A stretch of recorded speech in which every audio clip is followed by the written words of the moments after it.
নমস্কার বন্ধুরা, কেমন আছেন সবাই? টুসি কিচেনে আপনাদের সবাইকে স্বাগত জানাই। শুভ নববর্ষের প্রীতি, শুভেচ্ছা, অভিনন্দন জানাই।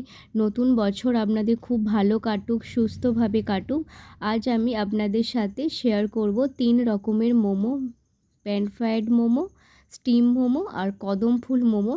মোমো খেতে তো আমরা ছোট থেকে বড় সবাই ভীষণ খেতে ভালোবাসি, আর এটা খুব হেলদিও, আর খেতেও কিন্তু ভীষণ টেস্টি। মোমোর সাথে আমি আপনাদের সাথে শেয়ার করব মোমোর এই ঝাল লাল একটা চাটনি। তাহলে চলুন দেখে নিই আমি কিভাবে বানাই এই 3 রকমের মোমো। মোমো বানানোর জন্য আমি এখানে চিকেনগুলোকে মিক্সিতে পেস্ট করে নিয়েছি।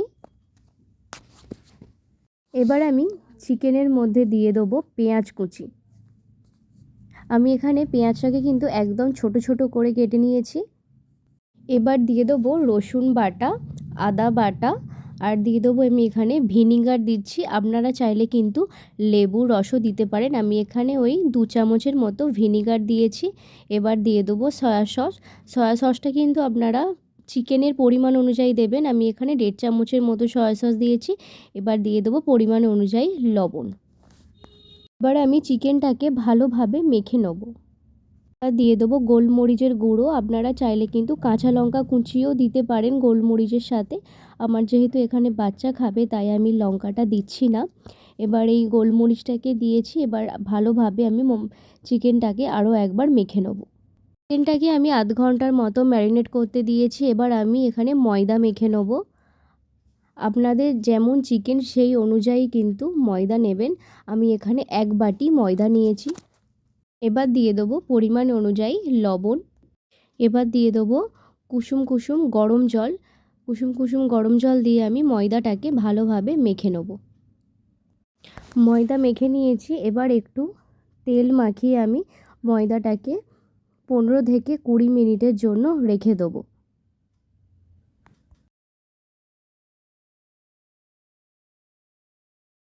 একটা ভিজে কাপড় জড়িয়ে আমি এখানে 15 থেকে 20 মিনিটের জন্য রেখে দেবো ময়দার ডোটা।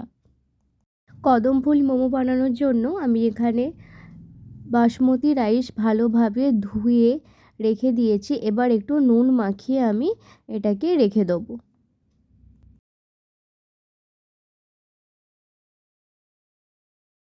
কদম ফুল বানানোর জন্য আমি হাতে একটু তেল মেখে নেবো যাতে চিকেনের পেস্টটা হাতে না লেগে যায়। এবার এই চিকেনগুলোকে নিয়ে আমি ভালোভাবে একটা বল বানিয়ে নেবো। নিয়ে এই রাইসের মধ্যে দিয়ে ভালোভাবে নাড়াচাড়া করে রাইসগুলো চিকেনের মধ্যে ভালোভাবে যাতে আটকে যায়।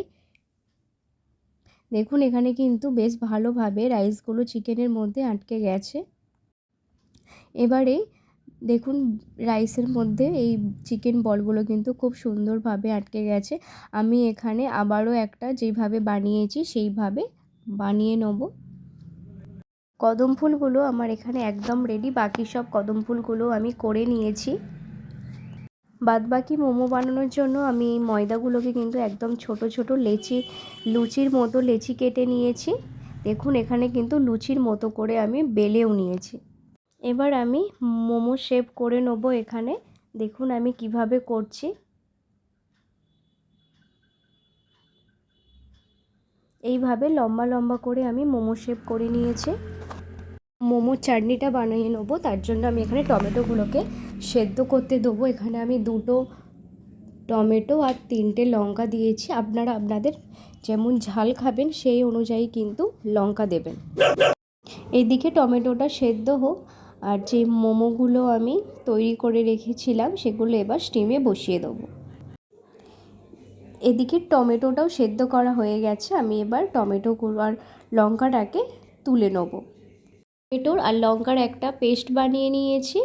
এবার আমি চাটনি বানাবো। তার জন্য কড়াই বসিয়ে দিয়েছি। কড়াইয়ে সাদা তেল দিয়েছি। তেল গরম হয়ে গেছে। এবার দিয়ে দেবো পেঁয়াজ কুচি। পেঁয়াজগুলোকে আমি কিন্তু একদম ছোট ছোট করে কেটে নিয়েছি। পেঁয়াজ কুচিগুলোকে আমি ভালোভাবে ভেজে নেব।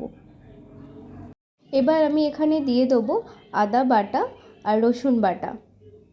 আদা রসুন বাটা দিয়েও কিন্তু ভালোভাবে আদা রসুনটাকে ভেজে নেব।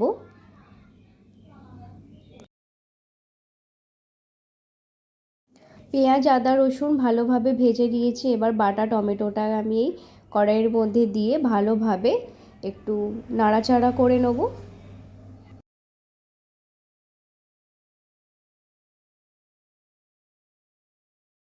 এবার চাটনির মধ্যে দিয়ে দেবো আমি 1 চামচ ভিনিগার। এবার দিয়ে দেবো পরিমাণ অনুযায়ী লবণ। এবার দিয়ে দেবো 1/2 চা চামচ চিনি।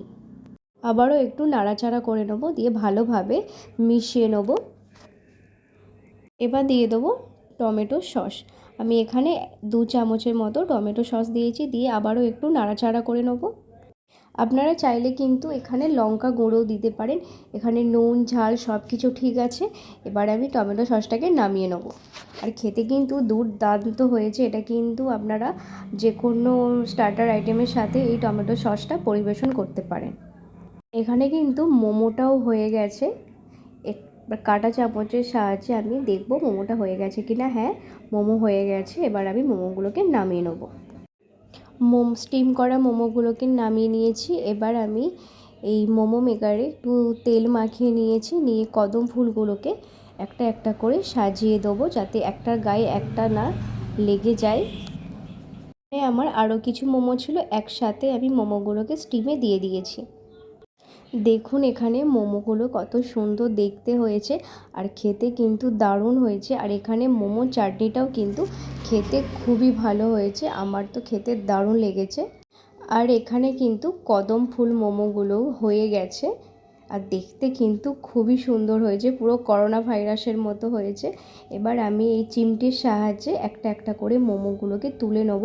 তোলার সময় কিন্তু সাবধানে তুলবেন, নাহলে কিন্তু এই রাইসগুলো ঝরে যেতে পারে।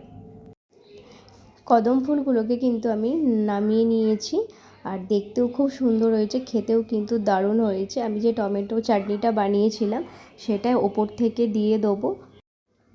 এই কদম ফুল মোমোটা কেমন হয়েছে অবশ্যই আমাকে জানাবেন। আর দেখতেও খুব সুন্দর হয়েছে, খেতেও কিন্তু সুন্দর হয়েছে। এবার মোমো ভেজে নেব, তার জন্য আমি তাওয়া বসিয়ে দিয়েছি। তাওয়ার মধ্যে দিয়ে দিয়েছি সাদা তেল। তেল গরম হয়ে গেছে। এবার একটা একটা করে মোমো আমি তেলের মধ্যে দিয়ে দেবো। এই ফ্রাইড মোমোটাও খেতে কিন্তু ভীষণই ভালো লাগে। আর একটা সাইড ভাজা হয়ে গেছে, আমি আর একটা সাইড উল্টে দেবো। এইভাবে কিন্তু আমি উল্টে পাল্টে ভালোভাবে ভেজে নেব। আমি আরও কিছু মোমো এখানে ভেজে নেব। আমার এখানে সবকটা মোমোই ভাজা হয়ে গেছে। এবার আমি একটা একটা করে মোমোগুলোকে তুলে নেব। লো ফ্লেমে রেখে কিন্তু ভাজবেন, হাই ফ্লেমে রেখে ভাজবেন না, তাহলে কিন্তু মোমোগুলো পুড়ে যেতে পারে, আর খুব একটা ভালোভাবে কিন্তু ভাজা যাবে না। এই কুরকুরে ফ্রাইড মোমোগুলো টক ঝাল মিষ্টি চাটনির সাথে পরিবেশন করুন। বাচ্চারা তো খেতে ভীষণই ভালো লাগবে, আর আমার বাচ্চাও খেতে ভীষণ ভালোবাসে এই মোমোটা। মোমো সে ফ্রাইডই মোমো হোক আর স্টিম মোমো হোক, মোমো খেতে কিন্তু আমরা সবাই ভীষণ ভালোবাসি। কোন মোমোটা আপনাদের বেশি ভালো লেগেছে কমেন্ট করে জানাবেন, আর আমার চ্যানেলটিকে সাবস্ক্রাইব করে নেবেন। দেখা হচ্ছে আপনাদের সাথে পরের ভিডিওতে। এই গরমে কিন্তু বেশি করে জল খাবেন, যা গরম পড়েছে সত্যি, বৃষ্টি না হলে আর পারা যাচ্ছে না। তো দেখা হচ্ছে আপনাদের সাথে পরের ভিডিওটি।